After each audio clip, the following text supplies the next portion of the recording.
Good morning, gang. Kevin here, Life22. And I know what you're all thinking. Geez, where have you been, Kev? Well, sorry. I had a little bit of free time Monday morning, did my Monday morning motivational podcast, and then sick kids at home. So that's where we've been all week. And I know there was some breaking news on Wednesday. And Common Council meeting, got to catch up on that. Slow roll on that one. I don't know, nothing that really stood out to me is like out of the ordinary. I'm sure I could come up with commentary on it. But today's podcast is going to be more of like a testimonial, more of a character reference for an individual in our community. So a lot of you have probably heard the SRO at the middle school was put on leave, Officer Boon, and from my family to his, from this channel, from my businesses, anything that I can speak on behalf of, we're in support of Officer Boon. He's a great member of our community. There's nothing. It's one of those. The thumbnail to this video is probably going to be him handing out free slushy tickets to the kids in my community, in my neighborhood. And my kids are in the photo, obviously. That's why I was taking the photo. But just, all around great guy. I want to say that photo's from like 3 or 4 years ago. Kids are outside playing, and he rolls up and, hey guys, tell me your address. What happens if you see a stranger?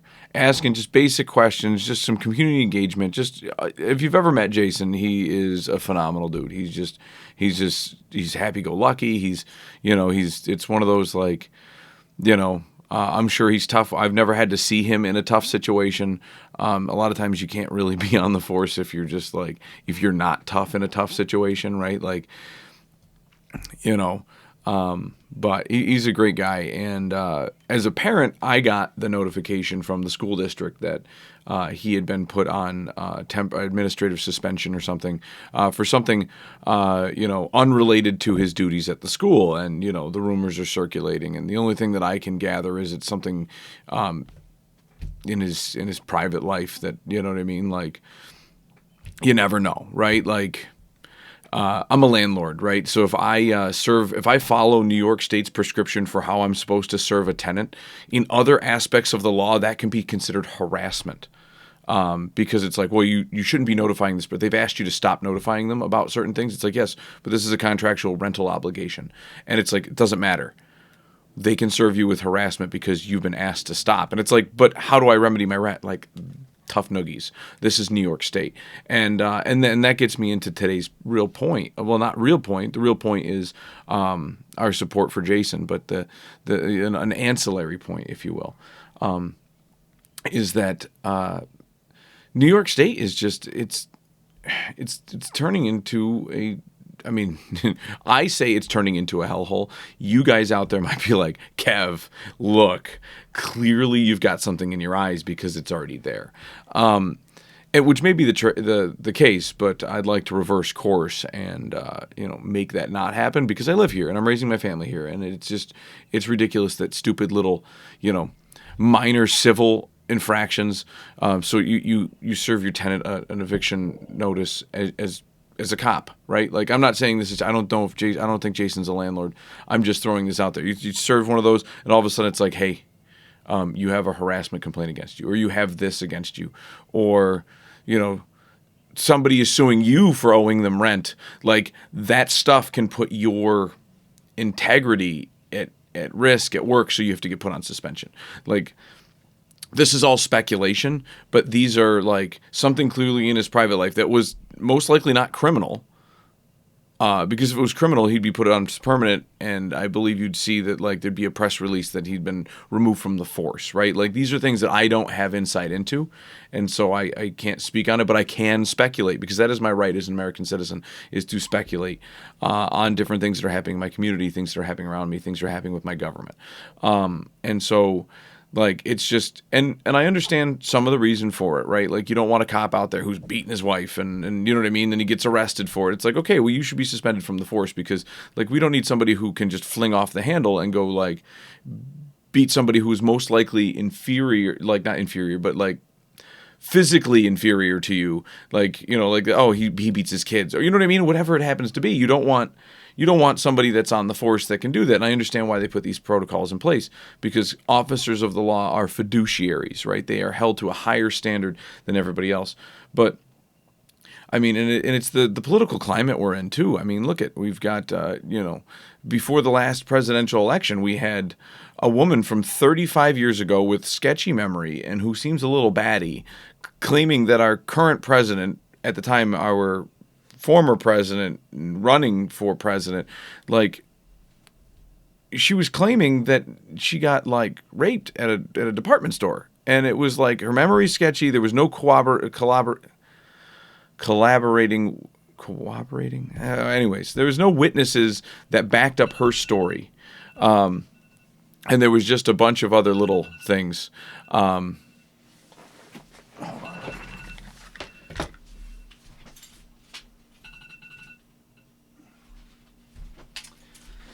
Sorry about that, folks. One of my kids set their tablet on an alarm, and it went off. I make them surrender them to me. This is the Blockbuster room. They come in every night, and they return. I'm the library. They return the library of tablets. They return them so they can be charged.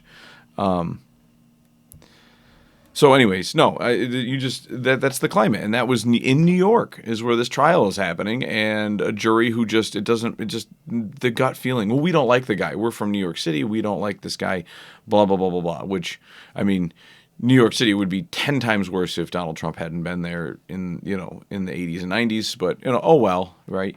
But it's just funny that you can just pull something out of whole cloth and then just throw it at somebody. I mean, this could be completely fabricated. It could have been, an ex-wife, an ex-girlfriend, whoever that just, saw what happened to Donald Trump and be like, you know what? I could do that too, and just decides to just make something up. And, in New York State, it's a very much a believe all women, the Me Too movement is still alive and well in New York. So, I mean, if you're a guy in New York, you can have a lot of crap thrown at you, and it has to stick. And like, it's almost like they throw out the rule, like, you're innocent until proven guilty.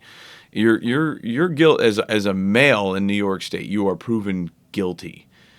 Or you are held guilty until you are proven, until you can prove your own innocence. The burden's not on the state, which is really like kind of just an odd thing in New York. That's not how it's supposed to be. Your state is supposed to you start messing with things that are constitutional. You're pretty much like, oh, no.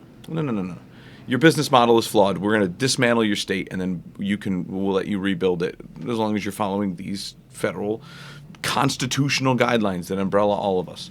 But that's how it's all written down, but nobody wants to ever do that. No, like, it's just, it drives me nuts. Nobody ever wants to sit there and say, hey, state of New York, you're doing things that are, like, expressly, like, going against the grain of the Constitution of the United States. And it says right here, we allowed you to be a state.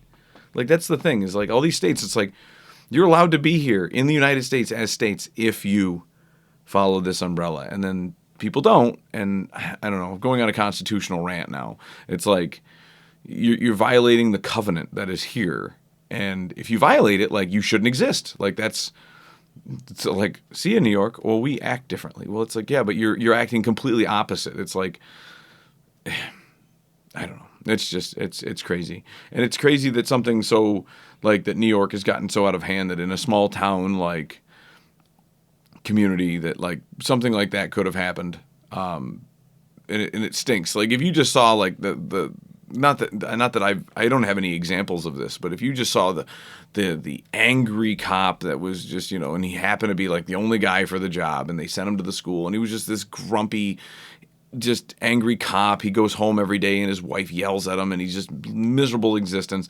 And like I'm saying, I don't have any examples of that because I don't know any cop in our force that's like that. And so, and maybe I don't know enough cops. Maybe there is one or two that, like, guys on the force could be like, no, that's so and so. Like, and it's like, okay, well, but it never happens to that guy, right? It always happens to, like, like one of the nicest guys on the force. Like they didn't pick him to be an SRO because he was a jerk. He didn't like put on his lamb suit that morning and be like, "Look at me, I'm not a wolf." You know what I mean? Like that's who he is. He's genuinely a nice guy, and that's who you want around your kids. Somebody who can say, "Hey, listen, man, there's no smoking in the school. Like, take it away." Like, you know what I mean? Doesn't just like immediately like reach for his gun, right? Like, that's a cigarette in the school. Like, okay, de-escalate, calm, cool, and collective. And there's no nicer guy you want to. Like, listen, Officer Boon, this is going on. Like, great, he can handle it because he's the guy. My kids love him. They talk about him all the time. Oh, my daughter will wave out the window. Hey, that's Officer Boon. That's Officer Boon. As we're driving to the school, we're driving by the school. So it's one of those things. I hope it all gets resolved. It's one of those. I don't know. We're in support of Officer Boon. I hope that everything works out for the best for him, especially for my kids. You know what I mean. I want them to continue to have like somebody that they trust, that has their best interest at heart, down at the district. So, but yeah, it's crazy how the way New York State has gotten. It's just like any small civil infraction, like and I don't know. I guess more will probably come of it, but I'm sure there's a lot of people out there talking about what's going on. I know people have been talking about what's going on with Kirk Ireland. We reached out to him, obviously, per the advice of his lawyer. He has to remain silent until everything is resolved, and not talk to the media or press. And guess what? That's what we are, folks. We're the media and the press. But I mean, we wanted to get the real scoop. And he said, as soon as I hear the dust settle, to reach out to him. So we will be certainly doing that and trying to get him on the show. But obviously, you got to let the dust settle. So, but yeah, this episode here goes out to our friend and local community leader. He leads the community in the way he holds himself around our children. So, and the way he protects us and serves. So this one goes out to Jason Boon. So Officer Boon, you got our heartfelt support here at the Doherty family. So we'll catch you guys tomorrow. Tomorrow's Saturday. You might catch some readings this weekend.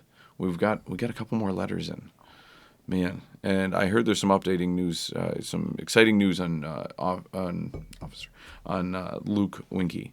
So stay tuned this weekend, guys. We'll see you next time. Life22. Don't forget to like, subscribe, and tell all of your friends.